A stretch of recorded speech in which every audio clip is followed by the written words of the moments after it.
De volta aqui com o TV Mar News, 11 horas 44 minutos. A gente está pertinho aqui da hora do almoço, então o papo de agora está numa hora bem pertinente, viu? Olha, uma mistura de tradição e sabor é o que promete a primeira edição do Festival de Gastronomia Popular Maceió dos Prazeres, que será realizado pela Prefeitura aqui de Maceió, em parceria com ela, blogueira e jornalista Nidy Lins, ela que é referência quando a gente fala sobre gastronomia aqui no estado de Alagoas, e eu já estou aqui recebendo essa maravilha, essa maravilhosa aqui no nosso estúdio. Nidy, seja bem-vinda aqui no nosso estúdio. Bom dia para todo mundo. É um festival que vocês lançarão hoje, mas que acontece em janeiro, não é isso?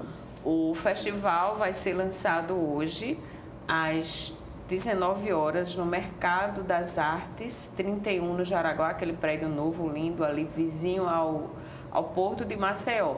Então lá a gente vai apresentar para o público, é aberto ao público, né? Só é chegar lá, vai conhecer o endereço do site, onde vai dizer quem são os 30 participantes desse festival que eu escolhi, que eles estão nessa trajetória no meu blog, e que fazem aquela comidinha maravilhosa de Maceió, né? Que a gente pode dizer que vai da comida de raiz a um pouco mais também de criatividade. E tem uns homenageados.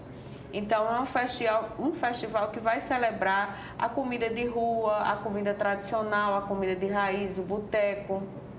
São 30 participantes, né, que vão estar participando, gente, concorrendo, na verdade. E olha, a decisão está na mão de vocês e vocês podem fazer essa votação. Exatamente.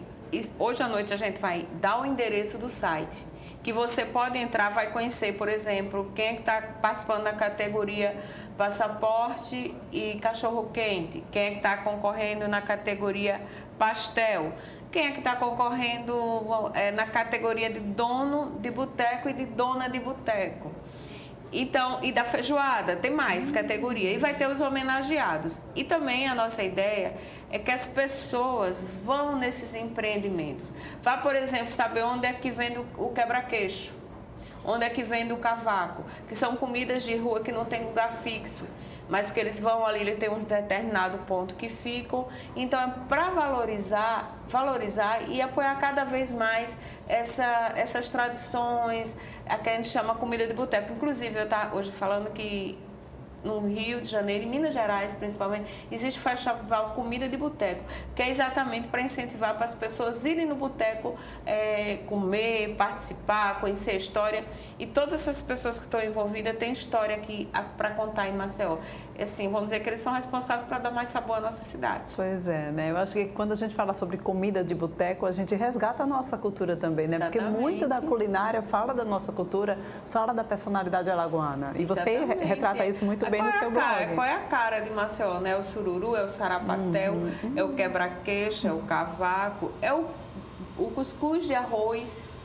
E também tem os homenageados. Um dos homenageados é o Boteco do Tonho, que foi um dos primeiros sucessos do meu blog. E ele cresceu muito com o meu blog, como eu também. Assim, ele me deu visibilidade e eu também dei para ele. E o Tonho tem uma coisa muito interessante, que o Tonho começou só com a costelinha suína, que era o carro-chefe dele. Sim. Hoje ele tem a tilápia recheada que briga ali, pareia com a costelinha. Então ele pegou uma tilápia, ele conseguiu tirar a espinha e rechear com uma farofa de camarão. Nossa então Senhora. É isso que faz o diferencial da gastronomia de Maceió. Hoje eu posso dizer que a gastronomia de Maceió e de Alagoas, ela já aparece no cenário, não é só mais a baiana, não é só mais a pernambucana ou a carioca ou a mineira. Então a gente tem uma identidade e é fortalecer essa identidade, e fico muito feliz porque a Prefeitura de Maceió abraçou essa ideia. Nidy, a gente, é claro, a gente reconhece Alagoas, reconhece Maceió como um roteiro para turismo, um roteiro por conta das belas praias. A gente já tem estrutura suficiente aqui para a gente ser roteiro gastronômico também? Com certeza, muito tempo. Desde de um restaurante que é comandado por um chefe, um restaurante que é 5 estrelas, até um boteco bem simples de rua, até mesmo comida de rua. Quando a gente vê de vez em quando documentários sobre comida chinesa, japonesa, e vê que é bem de rua. E a gente tem, gente. O quebra-queixo é isso, uma comida de rua. O cavaco faz parte da nossa infância, que é um doce que inclusive está em moda, porque eu achava que o cavaco levava leite e não leva. É só farinha de trigo, açúcar, água e mais nada. É o modo e o saber de fazer que faz aquele enroladinho e que fica aqui derretendo no céu da boca, né? Então, a gente tem sim esse roteiro. E assim, eu posso citar o chefe André Generoso, por exemplo, do Divina.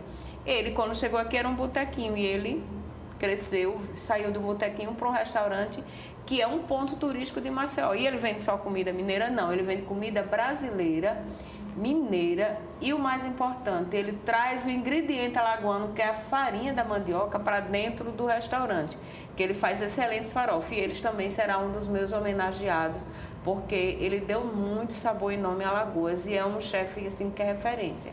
Então eu pego esses dois lados, pego um dono de boteco e vou pegar um chefe que escreveu uma história bonita e saborosa aqui em Maceió. Esses são os dois grandes homenageados da noite, então. Ainda tem uma então. terceira, que é a Gil, que infelizmente nos deixou.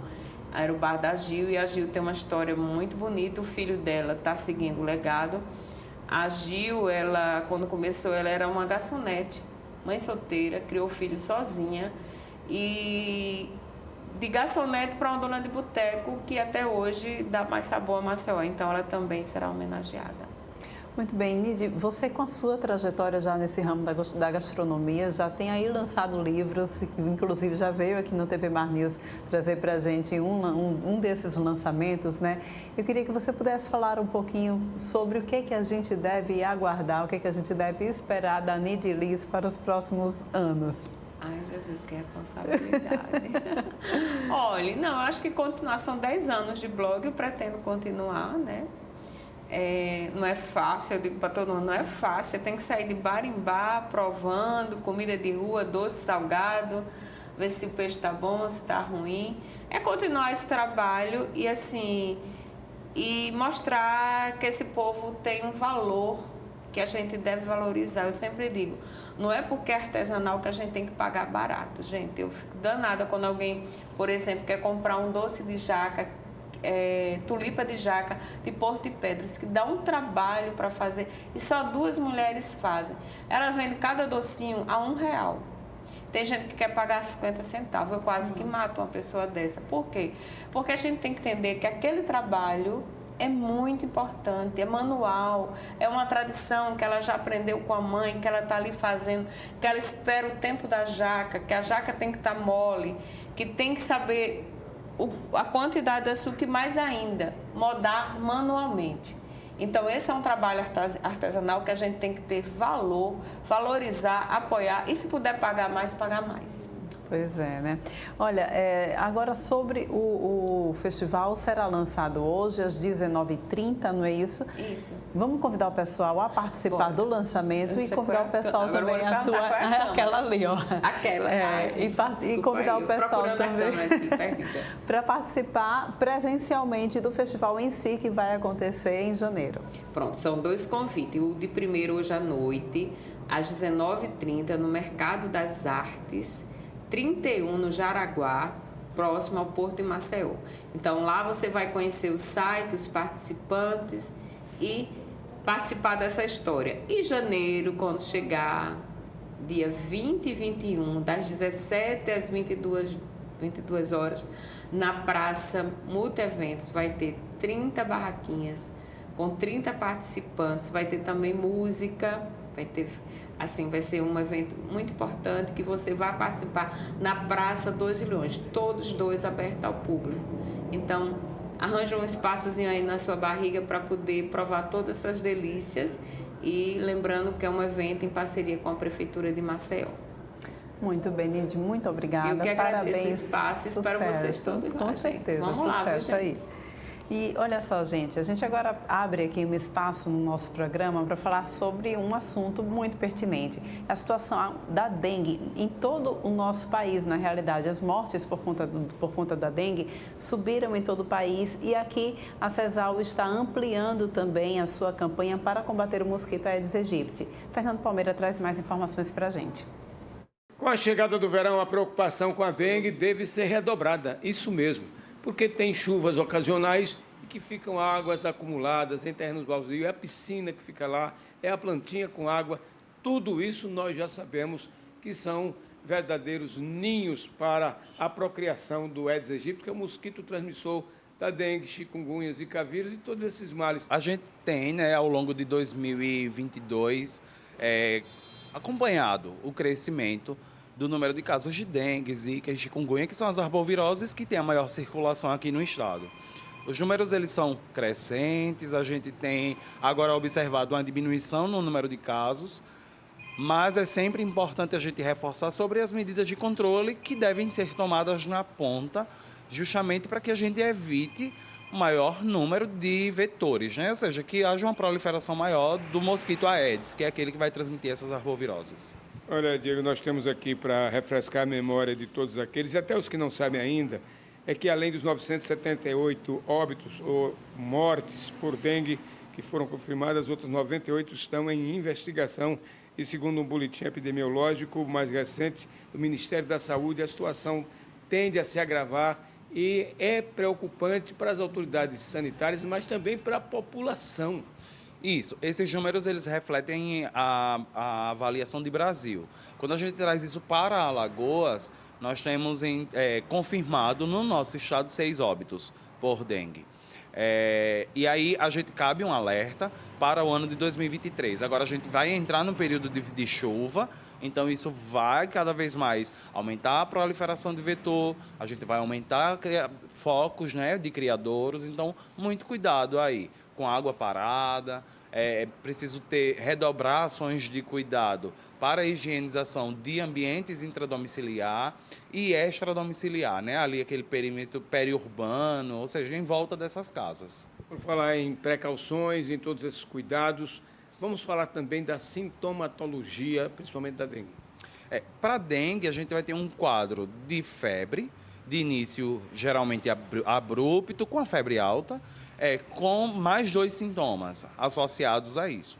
E aí a gente, comumente na dengue, a gente vai ter a febre, mais uma cefaleia, que é uma dor de cabeça, e mais uma dor retroorbitária, que é uma dor na região dos olhos. Então, a gente na dengue vai ter esse quadro clínico muito, muito claro, né? Dengue e dengue hemorrágica.